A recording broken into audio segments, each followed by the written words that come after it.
এই গল্প থেকে যেই তথ্যগুলো আমরা পেলাম, সেখানে তিনটি জিনিস আমি আলোকপাত করব, আপনাদেরকে জানাই প্রিয় দর্শক। সেটা হলো যে সরকারি পর্যটন কর্পোরেশন এবং বেসরকারি উদ্যোক্তা এবং বেসরকারি পর্যটনের যেসব প্রতিষ্ঠানগুলো আছে, রয়্যাল ট্যুরিজম সহ, এবং বন বিভাগের সহযোগিতায়, তিনটি ছাড়া কোনোভাবেই সুন্দরবনকে পর্যটকদের জন্য আরো ব্যাপকভাবে উন্মুক্ত করা যাবে না। কারণ বন বিভাগ জানে কিভাবে প্রকৃতিকে হ্যারাসমেন্ট না করে, প্রকৃতিকে বিরূপ না করে সেটা করতে হবে।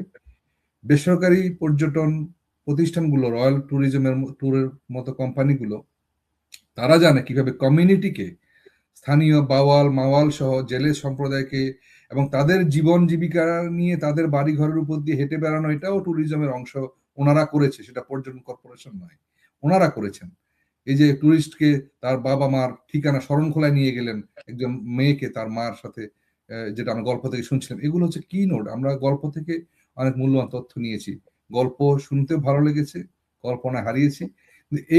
এই তিনটাকে সমন্বয় করতে আমি এমডি ফারুক ভাইয়ের কাছে আবার ফিরে যাব, যে ফারুক ভাই, এই বেসরকারি পর্যটন সংস্থা, যেটা আপনি একজন অন্যতম কর্ণধার, যেটা আপনি বলেছেন যে রয়্যাল হোটেলের মোড়, এবং আপনার পিতা, মরহুম পিতা, এবং বর্তমানে যে রয়্যাল হোটেল এবং রয়্যাল ট্যুরিজম, এই অভিজ্ঞতা আজকে 30 বছর, 40 বছরের অভিজ্ঞতা আপনার সাথে।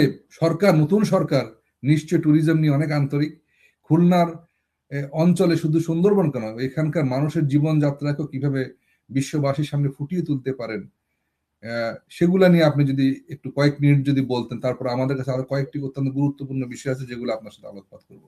ধন্যবাদ আপনাকে, আপনি বলুন। আলহামদুলিল্লাহ, আমি যেহেতু নতুন একটা সরকার, কেবলে 2 মাসে 2.5 মাস পড়লো, ইয়াং আমাদের প্রাইম মিনিস্টার তারেক জিয়া, আমি ওনাদের পরিবারকে নিয়ে আমি সুন্দরবন গেছি। আমার এটা আপনাকে আমি বলতে পারি, আমি ওনার মামা, ওনাদের আত্মীয়স্বজনকে নিয়ে আমি সুন্দরবনে 42 জনকে নিয়ে গেছি।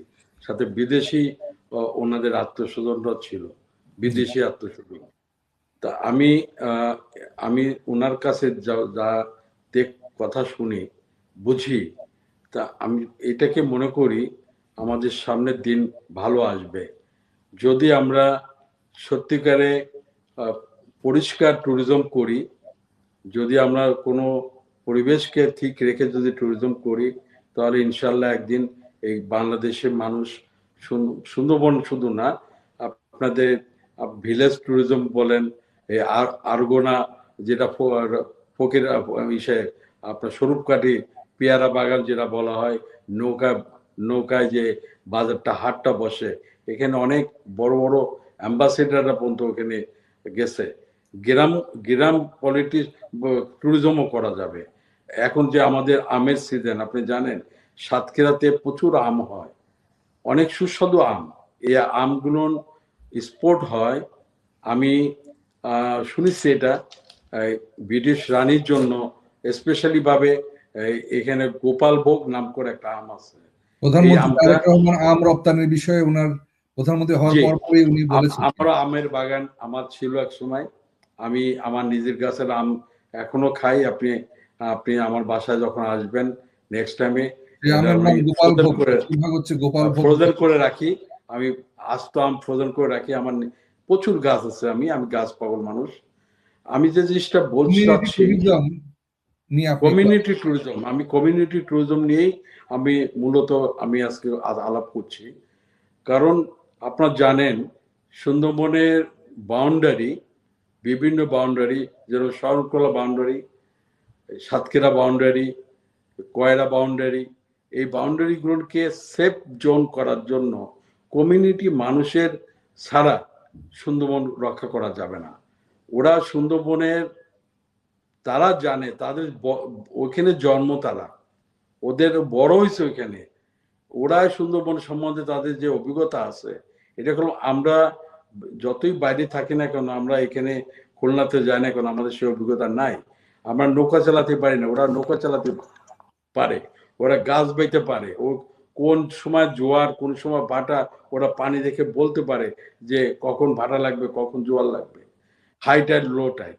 তা আমি সুন্দরবনের, আপনি জানবেন আমি সুন্দরবন 2005 সালে কয়রা অঞ্চলে বাইনেখালী ফরেস্ট স্টেশনের পাশে আমি কিছু জায়গা নিই ইকো কমিউনিটি ট্যুরিজম করার জন্য।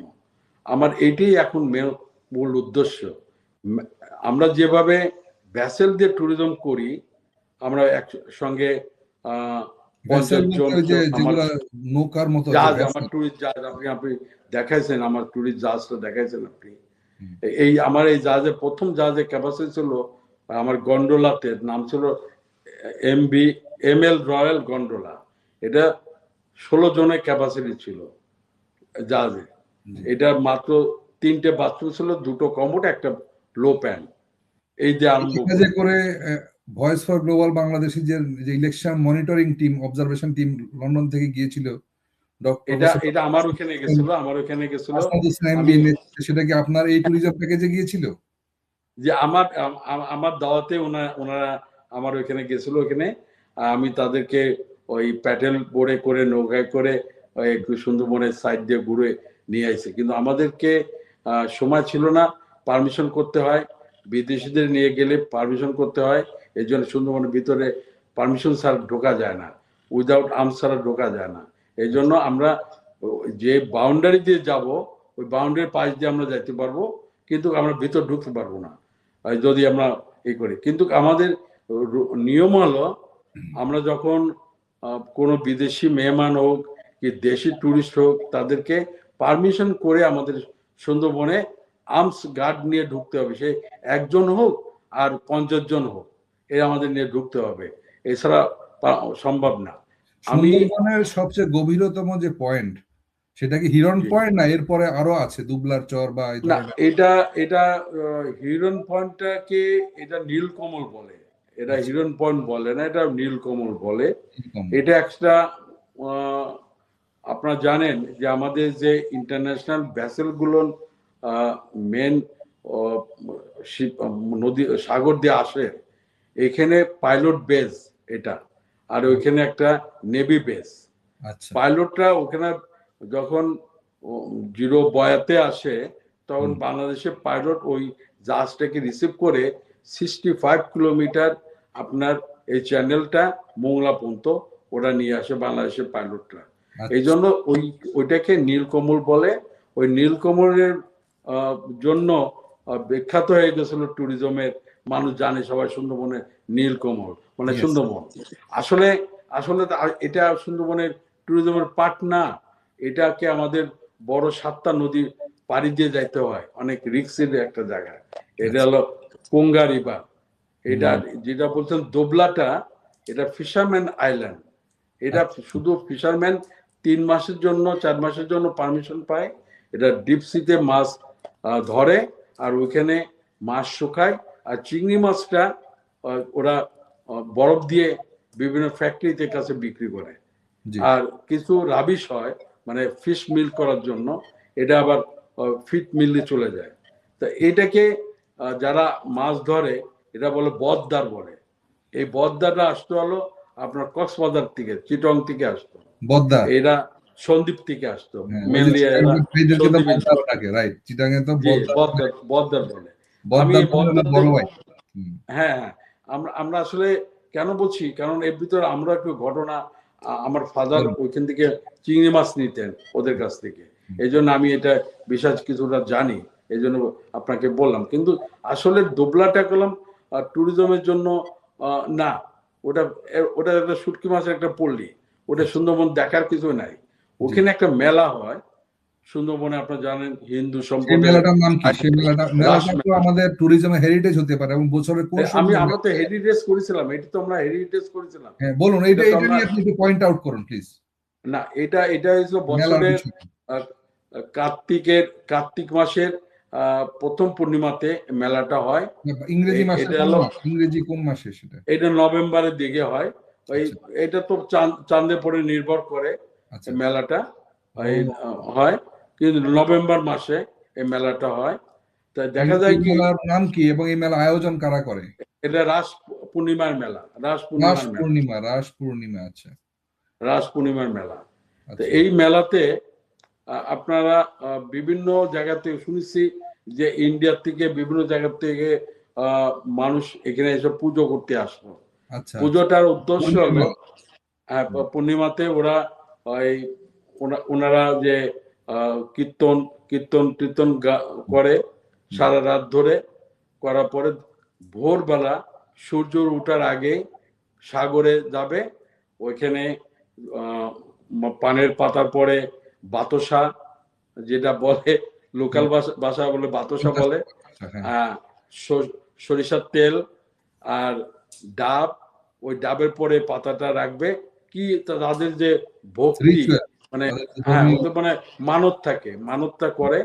ওই ডাবটা যদি জোয়ারে পানিতে ভেসে নিয়ে যায় তাহলে ও পূর্ণ হয়ে গেল, ও পূর্ণ হয়ে গেল। তা ও তারপরে যে ও পানিতে যায় গোসল করবে, আচ্ছা আচ্ছা গোসল করে উলু উলু উলুধ্বনি দিতে দিতে চলে আসবে। আচ্ছা। এই হলো তাদের। তাহলে এটা হলো হিন্দু জেলে সম্প্রদায়ের একটা বাৎসরিক। শুধু জেলে সম্প্রদায় না, সবাই যায়।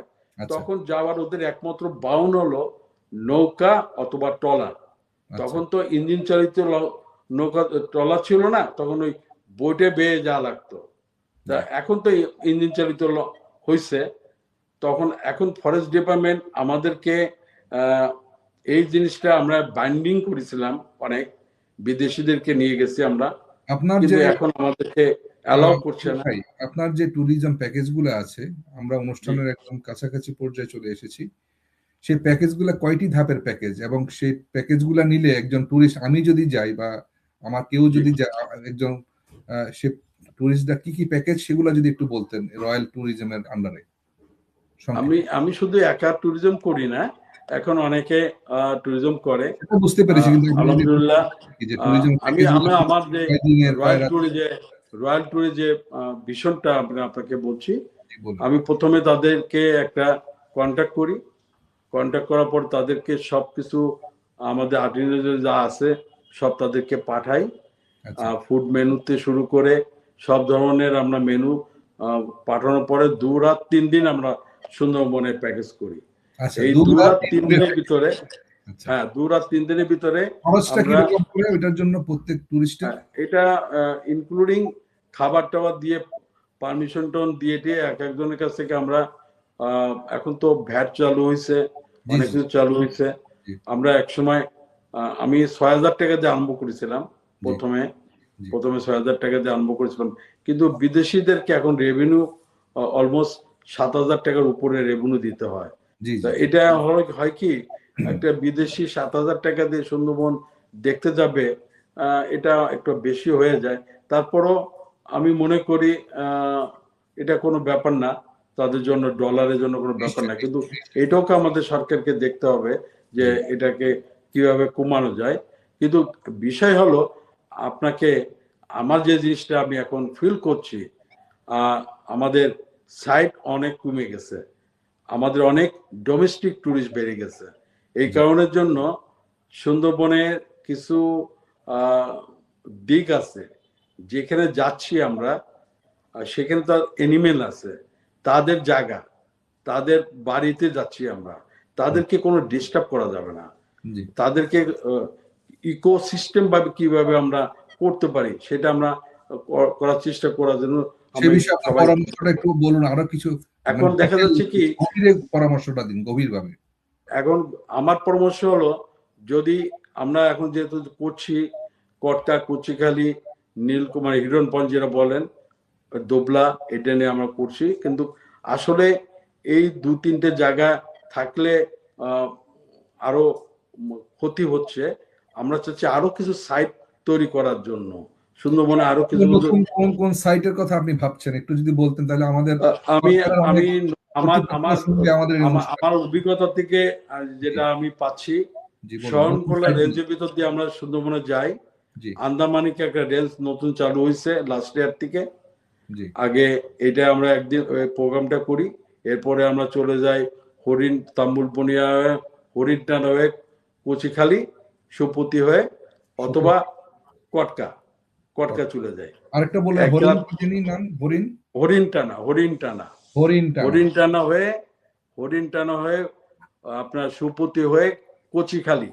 আচ্ছা, কচিখালি। কচিখালিতে আপনার ডিম চর আছে, ডিমের একটা আইল্যান্ড আছে, এর ডিম চর, একটা পক্ষীর চর, লোকাল ভাষা বলে পক্ষী, পাখিদের বলে পক্ষীর চর, ওইভাবে লেখা আছে। এইখানে আমরা তাদেরকে নিয়ে যাই। কিন্তু আসলে আমাদের যেসব ভ্যাসেল গুলো এখন অনেক উন্নত মানের ভ্যাসেল হয়েছে, এটা সত্যি আপনাদেরকে বলতে হবে। কিন্তু এই ভ্যাসেল গুলোকে আমাদেরকে কন্ট্রোল করতে হবে, যে সব যদি এক জায়গায় থাকে, 30-35টা ভ্যাসেল যদি একই জায়গায় যায়, তাহলে ওখানে ক্রাউডনেস হয়। কিন্তু মাত্র ওখানে আপনার 1.5 থেকে 2 কিলোমিটার মতন জায়গা, হ্যাঁ অল্প জায়গা, হ্যাঁ এখানে অন্য টুরিস্টরা কিন্তু দেখতে পারে না, কোনো জীবজন্তু দেখার কোনো সৌভাগ্য পায় না, এত ক্রাউডনেস হয়ে যায়। এই জন্য আমি মনে করি ফরেস্ট ডিপার্টমেন্ট এটা কন্ট্রোল করতে হবে, ফরেস্ট ডিপার্টমেন্টকে। অবশ্য এটা ফরেস্ট ডিপার্টমেন্ট চেষ্টা করছে, যেটা আমি সেফ সাহেবের মুখে শোনার কথা। বিভিন্ন সাইড মন্ত্রী আব্দুল্লাহ আওয়াল মিন্টু সাহেব, উনিও বলেছেন যে আমরা নতুন নতুন কিছু জায়গা তৈরি করতেছে। ভালো, যেহেতু 6,617 বর্গ কিলোমিটার সুন্দরবন, এর ভিতরে 400 উপরে খাল, ছোট ছোট খাল নদী আছে, অনেকগুলো বড় নদী আছে। আপনারা মনে করবেন শুধু ল্যান্ডে কোনো ট্যুরিজম নামলে যে সব দেখতে পারবেন তা না, আপনার ছোট ছোট স্মল খাল দিয়ে আপনাকে বোর্ডিং করতে হবে, বোট ক্রুজিং করতে হবে। মানে আপনার সঙ্গে কান্ট্রি বোট থাকতে হবে, সাউন্ডলেস বোট থাকতে হবে। এই বোট নিয়ে আপনি যদি বার্ড ওয়াচিং করান, বোট ক্যানেল ক্রুজ করেন, জোয়ারের সময় আপনি ঢুকলেন, বার্ড ওয়াচিং মানে পাখি দেখা এবং ক্যানেল পাখি দেখানো। আমাদের অনেক পাখি ছিল, 7 রকমের 7 টাইপের স্পাইসিস কিংফিশার ছিল, আমরা এগুলোকে দেখাতে পারি। অনেক সুন্দর সুন্দর পাখি ছিল, এগুলোকে আমরা দেখাতে পারি। কিন্তু এখন হচ্ছে কি, এত ক্রাউড হয়ে গেছে, আমাদের লোকাল টুরিস্ট বেড়ে গেছে। একদিক থেকে ভালো আমি মনে করি, কারণ এই পয়সাটা একসময়, যেটা আপনি বলছিলেন, থাইল্যান্ড, ইন্ডিয়া, বিভিন্ন জায়গায় চলে যাচ্ছিল মানুষ, এখন লোকালি তারা ঘুরতে শিখেছে। লোকাল ট্যুরিজমকে ওয়েলকাম জানাচ্ছেন আপনি, পাশাপাশি কমিউনিটিতে নেমে কমিউনিটির জীবনযাপনও দেখতে বলছেন ট্যুরিস্টদেরকে।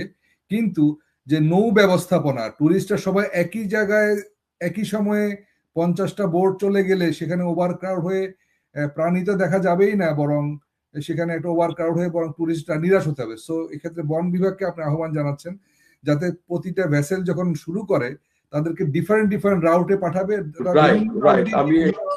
ফিরে আসবে, এবং সাউন্ডলেস বোর্ড দিয়ে তারা ক্যানেল ট্যুরিজম করতে পারে, বার্ড ওয়াচিং। আপনি কন্টিনিউ করেন, এগুলো জানার দরকার আছে, আমাদের সরকারের জানার দরকার আছে। এটা মেন লেভেলের একজন। আমার বিদেশি যেসব টুরিস্টরা, এটা কোন ল্যান্ডে বেশি একটা নামে না, এরা মেনলি বোট ক্যানেল ক্রুজ করে, এরা বোট টিপ করে বেশি। এই বোট টিপের ভিতরে তারা সুন্দরবনের 2 সাইডে গাছ ঝুলে পড়ে, বানর লাফালাফি করে, এগুলো দেখে, হরিণ কেওড়া পাতা খাচ্ছে, এগুলো দেখে, পাখি দেখে, এটাই তারা হ্যাপি। কিন্তু বোর্ডে যখন সাউন্ড করতে যাই আমরা, তখন ওরা আমাদেরকে বলে তুমি সাউন্ড করবা না, তোমরা রাত্রিবেলা জেনারেটর চালাবা না, আমরা রাত্রিবেলা বাটারফ্লাই দেখবো। তা আসলে আমাদের রুচি আর তাদের রুচি এক না, এই জন্য আমাদের রুচির সঙ্গে ম্যাচ করা যাবে না। ফরেনারদের জন্য অ্যাবসলিউটলি আলাদা একটা ট্যুরিজম করা উচিত। এই যাদের দক্ষ, যারা গাইড আছে, আমি গাইড হিসেবে আমি কথা বলবো এখন, আমি ট্যুরের একজন মালিক হিসেবে আমি কথা বলবো না, আমি এখন গাইড হিসেবে কথা বলবো। আমার কাছে যে কমপ্লেন গুলো আছে, আমি বিভিন্ন আইসল্যান্ডের প্রেসিডেন্টকে নিয়ে সুন্দরবন গেছি, আমি বিভিন্ন নরওয়ের নেসলের প্রেসিডেন্টকে নিয়ে গেছি, আমি বিভিন্ন দেশের প্রেসিডেন্টকে, ওরা কেউ বলে আসে না, নাম বলে আসে না, আমি প্রেসিডেন্ট, আমি অমুক মন্ত্রী, অমুক সচিব বলে আসে না, তারা টুরিস্ট হিসেবে আসে। তখন আমাদের তো ইমেল ছিল না, এই আইফোন ছিল না, তখন আমরা টেলেক্সের মাধ্যমে তাদের সাথে কন্ট্যাক্ট করতাম।